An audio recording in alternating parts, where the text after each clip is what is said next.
হয়ে গেছে, নাহলে কাম কবে শেষ হয়ে যেত।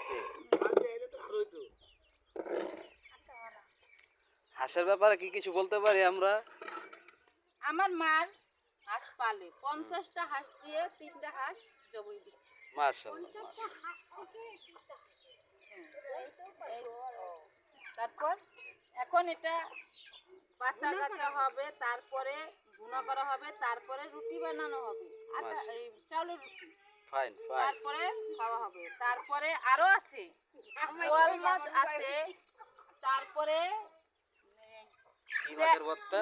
শুনি আমাদের টাকি মাছের ভর্তা, তারপরে আপনার মাছের নামই তো জানি না।